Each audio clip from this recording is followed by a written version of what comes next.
KPU Kota Surakarta mengumumkan dokumen pencalonan Gibran Rakabuming Raka untuk ikut pilkada sudah memenuhi syarat. Namun dokumen wakilnya Teguh Prakosa dan pesaing mereka pasangan Bajo masih belum lengkap.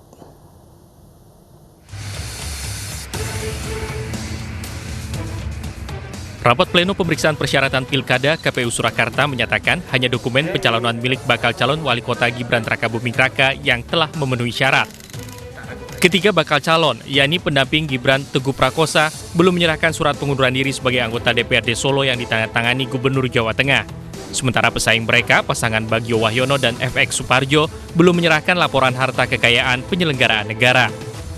Dari 4 calon, dari 2 papasan dari 4 calon yang sudah lengkap dan memenuhi syarat punya Mas Gibran, tidak ada perbaikan. Yang kedua, dari Pak Teguh itu kurang surat keterangan tidak sedang dalam kondisi pilot dari Pengadilan Tata Niaga itu sudah disampaikan. Kemudian terkait kondisi khusus Pak Teguh itu masih bisa sampai dengan 5 hari sejak ditetapkan. Yang penting sudah ada itikat baik dari beliau, sudah mengajukan surat pernyataan pengunduran diri kepada Gubernur. Sedangkan dari Bajo, Pak Bagio Wahyono dan Pak Suparjo Francisca Saverius ini kurang laporan LHKPN, tanda terima LHKPN, ini sudah disampaikan hari ini, dan juga SPT 5 tahun terakhir dan surat keterangan tidak sedang dalam menunggak pajak. KPU memberi batas waktu hingga tanggal 16 September untuk melengkapi berkas. Setelah semua persyaratan lengkap, selanjutnya KPU akan menetapkan pasangan calon wali kota dan wakil wali kota yang akan digelar pada 23 September mendatang.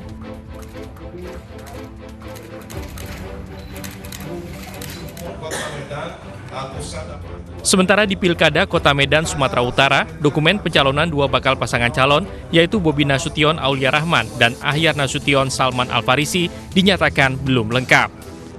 KPU Medan memberikan batas waktu hingga 16 September untuk memperbaiki persyaratan. Persyaratan yang belum lengkap seperti laporan harta kekayaan penyelenggara negara atau LHKPN serta syarat pengunduran diri. Selain belum melengkapi berbagai kekurangan dokumen, 2 bakal pasangan calon juga tidak melampirkan visi misi serta daftar kampanye di tingkat kecamatan. Tim Liputan iNews melaporkan. Pemirsa, pasangan Bagio Wahyono dan FX Suparjo latihan debat sebagai persiapan bertarung di Pilkada Surakarta. Debat publik merupakan tahapan yang harus dilakukan peserta Pilkada. Sambil memperbaiki dokumen persyaratan pencalonan dan menanti penetapan pasangan calon, pasangan Bajo berlatih debat di posko pemenangan.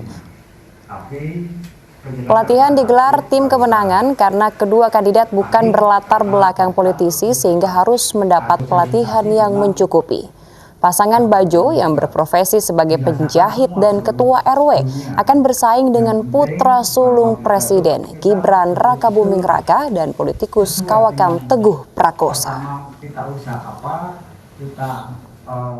Belajar karena selama ini kan kita sebagai wong cilik itu belum pernah untuk mengikuti debat, ya, seperti itu.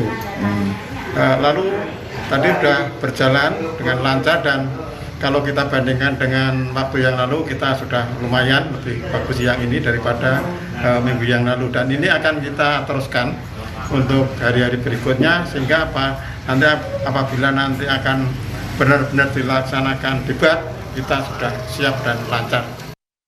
Bupati Sidoarjo nonaktif Saiful Ilah terdakwa dugaan kasus suap sejumlah proyek Pemkab Sidoarjo dituntut 4 tahun penjara. Terdakwa dinilai terbukti secara sah dan meyakinkan melanggar undang-undang tentang tindak pidana korupsi. Jaksa Penuntut Umum KPK yang diketuai Arief Suhermanto menuntut Bupati Sidoarjo nonaktif Saiful Ilah 4 tahun penjara dan denda 200 juta rupiah subsidiar 6 bulan penjara. Terdakwa diduga menerima suap dan gratifikasi sejumlah proyek di Pemkab Sidoarjo seperti proyek Candi Prasung, Pasar Porong, dan Wisma Atlet. Saksi yang dihadirkan dalam sidang sebelumnya, Abdul Ghafur, Totok Suhermas, dan Sunaji dalam keterangannya di depan majelis hakim mengaku memberikan uang sebesar 200 juta rupiah kepada mantan tokoh PKB Sidoarjo ini. Terdakwa Saifulillah melalui kuasa hukumnya menyangkal keterangan para saksi.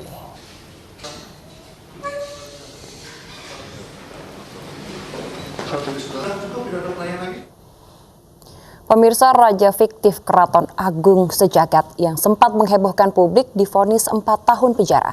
Terdakwa terbukti menyebarkan berita bohong yang menimbulkan keonaran. Sementara sang ratu divonis 1 tahun penjara.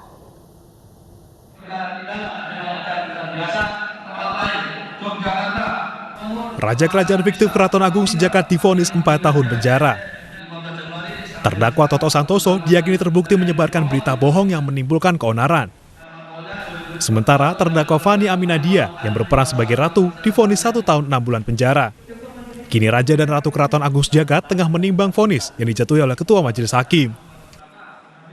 Prinsipnya menyerahkan kepada kami, tetapi yang bersangkutan prinsipal menyampaikan kalau kemudian hakim berpendapat berbeda dengan apa yang kemudian dituangkan dalam pembelaan, tentu tidak terima. Tetapi untuk pastinya setelah ini kami akan ke rutan agar kemudian bisa berkoordinasi langsung kepada kedua terdakwa tentang sikap apakah kemudian menerima atau tidak ya. Kalau tadi pagi jelas seperti itu. Sementara itu, jaksa penuntut umum masih akan menimbang vonis yang lebih ringan dari tuntutan mereka sebelumnya, yakni 5 tahun penjara. Perkara ini ada hak ya, baik dari penuntut umum maupun dari penasihat hukumnya, yaitu untuk melakukan banding. Tapi kita di dalam persidangan ini akan memaksimalkan waktu, kita akan pikir-pikir dulu. Dan selanjutnya ketika ada petunjuk dari pimpinan, kami akan melakukan banding.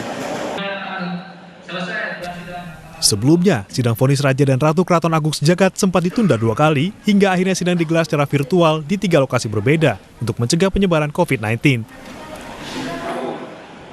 Dari Purworejo, Jawa Tengah, Johartoyo, iNews melaporkan.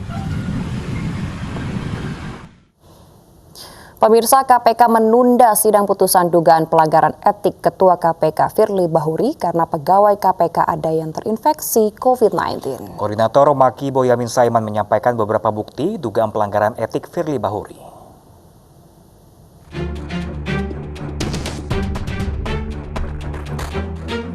Majelis Etik KPK menunda sidang pembacaan putusan dugaan pelanggaran etik terhadap Ketua KPK Firly Bahuri. Penundaan sidang karena seorang pegawai KPK terkonfirmasi positif COVID-19. Pegawai tersebut diketahui pernah berinteraksi dengan anggota Dewas KPK. Rencananya, sidang putusan dugaan pelanggaran etik Ketua KPK Firly Bahuri akan digelar pada 23 September mendatang. Dari hasil penelusuran di internal KPK, ada indikasi 1 orang pegawai yang positif virus COVID-19 namun telah berinteraksi dengan para pegawai dan juga anggota Dewan Pengawas KPK. Oleh karena itu, hari ini akan dilakukan tes swab terhadap pihak-pihak terkait tersebut. Untuk memperkuat adanya dugaan pelanggaran etik oleh Ketua KPK, Koordinator Maki Boyamin Saiman mendatangi kantor Dewan Pengawas KPK untuk menyerahkan alat bukti baru. Di antaranya, foto rumah Firly Bahuri, serta rekaman video perjalanan Boyamin dari Palembang ke Batu Raja, Sumatera Selatan, melalui jalur darat. Boyamin juga ingin memastikan penundaan kali ini tidak akan mempengaruhi hasil putusan. Karena terus terang aja curiga jangan-jangan ini penundaannya ini ada tarik ulur. Kan kira-kira putusannya ini, gambaran saya nampaknya putusannya akan agak berat, kira-kira kan gitu kan, kalau dinyatakan bersalah. Tapi kemudian ada upaya-upaya untuk mengulur waktu supaya dugaan-dugaan kan gitu kan, apa ada kompromi-kompromi gitu kan. Firly Bahuri tersandung masalah pelanggaran kode etik gaya hidup mewah karena menggunakan helikopter saat pulang kampung dari Palembang ke Batu Raja, Sumatera Selatan Juni lalu. Berdasarkan aduan Maki, Firly diduga melanggar kode etik dan pedoman perilaku integritas serta kepemimpinan dalam Peraturan Dewas KPK Nomor 2 Tahun 2020. Dari Jakarta, Tim Liputan iNews melaporkan.